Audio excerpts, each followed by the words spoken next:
ఏపీలో ఏ ఇష్యూ తెర మీదకి వచ్చినా ఎంత రచ్చా చర్చ జరిగినా చివరికి అదొచ్చి ఎక్కడ ఆగాలో అక్కడే ఆగుతుంది. ఎన్ని మలుపులు తీసుకున్నా ఆ ఫ్లేవర్ లేకుండా మాత్రం ఫేమస్ కాబోదు, నేరదు. ఇప్పుడు లడ్డూ లడాయి కూడా అటు ఇటు తిరిగి అక్కడికే వచ్చి అగ్గి రాజేసింది. లడ్డూతో మొదలై ఫ్లెక్సీతో పెరిగి 2 దాడులు 2 కులాలు.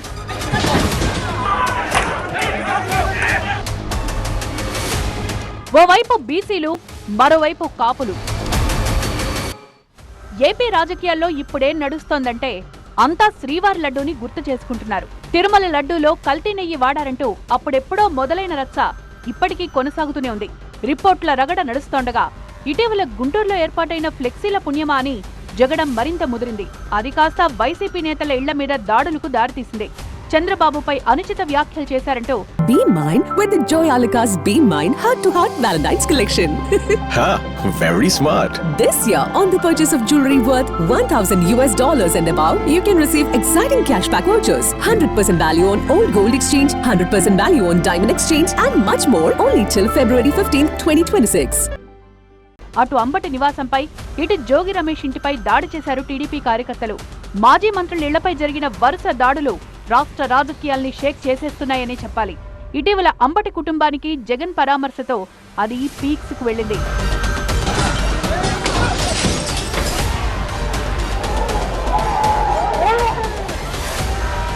అయితే ఈ ముచ్చట పార్టీల మధ్య పొలిటికల్ ఫైట్ గానే కనిపించట్లేదు. అంతకు మించి కులం కోణంలోనూ కుంపట్లు రాజేస్తోంది.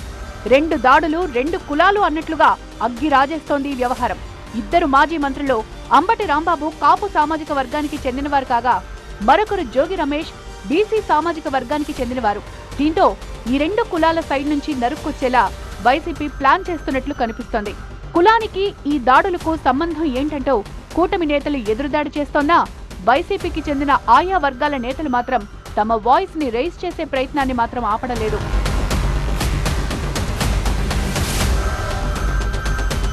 నాటి రంగా ఉదంతాన్ని ఇటీవలి అంబటి ఇష్యూతో పోలిస్తూ ఘటన జరిగిన రోజే మాజీ మంత్రి అమర్నాథ్ చేసిన వ్యాఖ్యలు కాపు వాయిస్ ని బలంగానే వినిపించేలా చేశాయి. అంబటి ఇంటిపై దాడి కాపులపై దాడిగానే చూస్తున్నామన్నారు అమర్. ఆయన్ను జైల్లో పెట్టడం కక్ష సాధింపు చర్య అని ఆరోపించారు. ఇది ఇంతటితో ఆగలేదు. ఇటీవల రాంబాబు కుటుంబాన్ని పరామర్శించిన జగన్ అంబటిని కాపుల్లో టైగర్ గా అభివర్ణించడంతో అగ్గికి ఆజ్యం తోడైంది. మరోవైపు అంబటికి మద్దతుగా వైసీపీ కాపు నేతలు భారీ స్థాయిలోనే మంత్రాంగం చేస్తున్నట్టు కూడా తెలుస్తోంది. అంబటి రాంబాబుకు సంఘీభావంగా చలో గుంటూరుకు ప్లాన్ చేస్తున్నారు. అంబటి రాంబాబు అని ఒక మంత్రి కాపు కులంలో నిజంగా గర్వంగా చెప్తా ఉన్నా. నేను ఒక టైగర్ అని కూడా చెప్తా. నేను గొప్పగా బ్రతికినాడు, గొప్పగా ఒక వాల్యూ ఉన్న వ్యక్తి, ఒక విలువలున్న వ్యక్తి అని కూడా నేను గట్టిగా చెప్తాను. అలాంటి వ్యక్తిని ఆశ్చర్యం కలిగించే విషయం ఏంటంటే, తప్పుడు కేసులో ఇల్లీగల్గా ఆయన్ని అరెస్ట్ చేయడమే కాకుండా స్టేషన్లో ఈ నల్లపాడు సిఐ వంశీ అట, పట్టాభిపురం సిఐ ఇంకొకడు వెంకటేశ్వర్లు అంట, వీళ్ళు అంబటి రాంబాబు అన్నను ఫిజికల్గా కొట్టడం జరిగింది.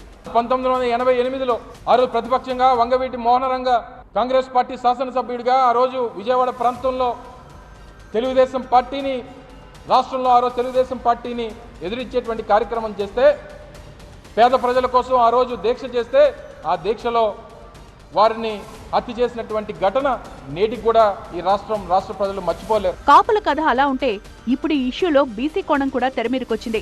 ఏపీలో కీలక సామాజిక వర్గంగా కాపులకు ఎంత ప్రాధాన్యత ఉందో, భిన్న వర్గాలుండే బీసీలకు కూడా అంతే ఇంపార్టెన్స్ ఉంటుందనడంలో సందేహం లేదు.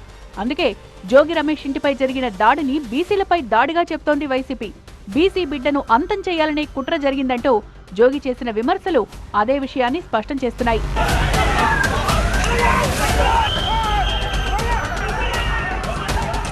ఓవైపు కాపులు, మరోవైపు బీసీలు. ఏపీలో కనిపిస్తోన్న లేటెస్ట్ పొలిటికల్ ముఖచిత్రం ఇది. వైసీపీకి ధీటుగానే అధికార కూటమి సిద్ధమవుతున్నట్టు తెలుస్తోంది.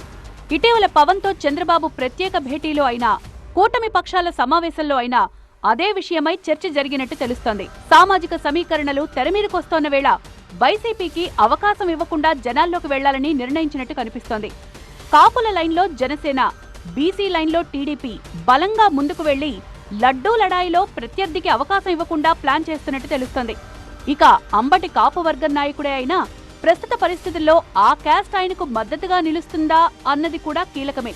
జోగి రమేష్ బీసీల్లో గౌడ వర్గానికి చెందిన నాయకుడే అయినా బ్యాక్వర్డ్ క్యాస్ట్లన్నీ ఆయనకు సపోర్ట్ ఇస్తాయా అన్నది కూడా చర్చనీయాంశమే.